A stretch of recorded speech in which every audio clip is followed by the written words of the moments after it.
श्री स्वामी समर्थ. जय जय स्वामी समर्थ. नमस्कार सर्वांना. तुम्हा सर्वांचं आपल्या योगेश्वर कृपा या यूट्यूब चॅनेलवर सहर्ष स्वागत आहे. आज आपण नवीन व्हिडिओ पाहणार आहोत. चला तर मग व्हिडिओला सुरुवात करूया.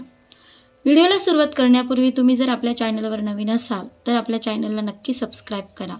तुम्हाला रोज रोज नवनवीन व्हिडिओ पाहायला मिळतील. नेहमी कामात अडथळे निर्माण होत आहेत का? आपल्या नेहमी कामात अडथळे होत असेल तर हे उपाय नक्की करून पहा. 1. 5 गुरुवार सकाळी 11 वाजण्याआधी दत्त मंदिरात जाऊन दर्शन घ्यावे. 2. पहिल्या गुरुवारी पिवळे वस्त्र दान करावे. 2ऱ्या गुरुवारी पिवळे पेढे दान करावे. 4. तिसऱ्या गुरुवारी पिवळी फुले दान करावी. 5. चौथ्या गुरुवारी गूळ आणि फुटाण्याचा नैवेद्य म्हणून अर्पण करावे आणि तेथील लोकांना हा प्रसाद द्यावा. 6. 5व्या गुरुवारी दानपेटीत गुप्त दान करावे. 7. प्रत्येक गुरुवारी दर्शन करत असताना देवाच्या डोळ्यात डोळे घालून मनातील इच्छा बोलावी. 8. हे 5 गुरुवार नियमितपणे केल्यास आयुष्यातील सर्व संकटे अडचणी दूर होतील. कामातले अडथळे दूर व्हावेत यासाठी घराबाहेर पडताना हे उपाय नक्की करून पहा. काम होणारच. परंपरेने हे उपाय आपल्या घरात होत होते. श्रद्धेने आपणही करू आणि कामं मार्गी लागू. महत्त्वाच्या कामाला निघताना मनात शेकडो शंका कुशंका येतात. काम होईल का? संबंधित व्यक्ती भेटेल का? कामाला गती मिळेल का? कामात अडथळे येतील का? असे नानाविध प्रश्न उपस्थित राहिले की मनात शंकेची पाल चुकते. नुसत्या विचाराने आपण गर्भघळीत होतो आणि भीतीने कामाची चाल ढकल करत आजचे काम उद्यावर रेटतो. परंतु वेळेला अतिशय महत्त्व असते. निघून गेलेली वेळ आणि हातातून निसटलेली संधी परत येत नसते. म्हणून आत्मविश्वासाने कामाची सुरुवात करा आणि सोबतच पुढील उपाय करा. कामात अडचणी येणार नाहीत. कामात अडथळे येण्यामागे अनेकदा कारणीभूत असते ती म्हणजे ग्रहदशा. काम अधिकच महत्त्वाचे असेल तर घराबाहेर निघण्याआधी पंचांगात किंवा दिनदर्शिकेत राहू काळ तपासून घ्यावा.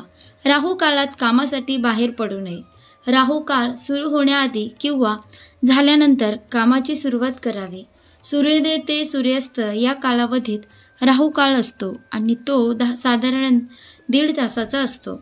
ज्या दिशेने प्रवास करणार आहात ती दिशा प्रवासासाठी योग्य आहे की नाही हे देखील दैनिक पंचांगात दिलेले असते. त्याला दिशाभूल म्हणतात. त्यावर उपायही दिलेले असतात. म्हणून पंचांग पाहण्याचा रोज सराव ठेवला पाहिजे आणि पंचांग कसे पाहावे हे शिकून घेतले पाहिजे. एखाद्या कामाचा निकाल, खरेदी, बोलणी असे काही प्रसंग असतील तर घराबाहेर निघताना 1 चमचा दही साखर खाऊन निघा. कामाला गती मिळावी म्हणून घरातून निघताना पोळीचे तुकडे कावळ्याला किंवा कुत्र्याला खाऊ घालावे. बाप्पाच्या नावाने सर्व प्रकारची कार्यसिद्धी होते. म्हणून बाप्पा मोरया म्हणून बाहेर पडावे. तसेच दाराबाहेर पडल्यावर ज्या बाजूला जायचे आहे त्याच्या विरुद्ध दिशेने 4 पावले मागे उलट चालावे, मग पुढे जावे.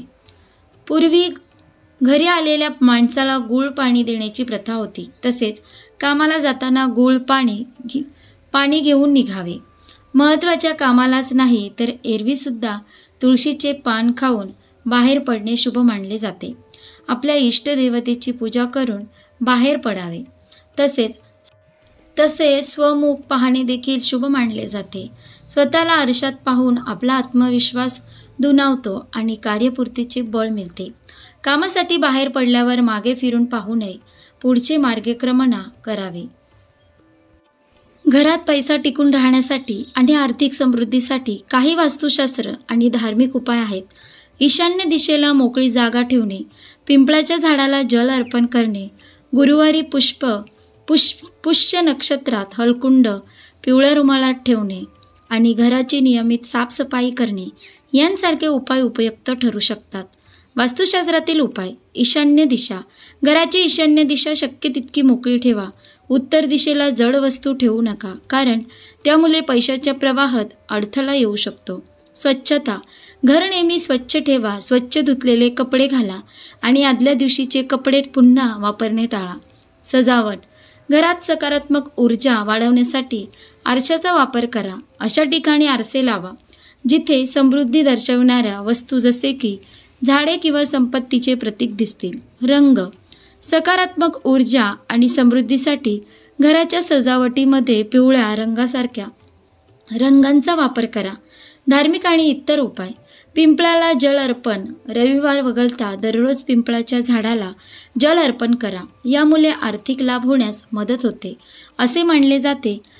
हलकुंड गुरुवारी पुष्प नक्षत्राच्या दिवशी स्नान करून एक पिवळे हलकुंड पिवळ्या रुमालात बांधून ठेवा.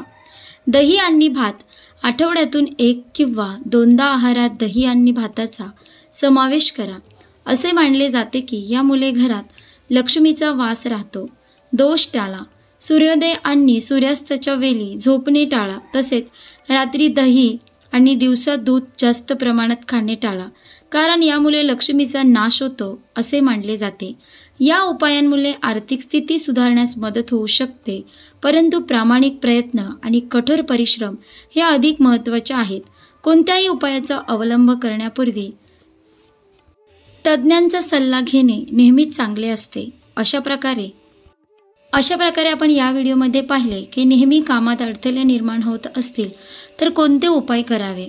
अशा प्रकारे आपण ह्या व्हिडिओमध्ये संपूर्ण माहिती पाहिली. तुम्हाला जर ही व्हिडिओ आवडली असेल तर व्हिडिओला लाईक करा, शेअर करा आणि आपल्या योगेश्वर कृपा या यूट्यूब चॅनलला नक्की सबस्क्राईब करा. भेटू एका पुढच्या नवीन व्हिडिओमध्ये. धन्यवाद. श्री स्वामी समर्थ. जय जय स्वामी समर्थ.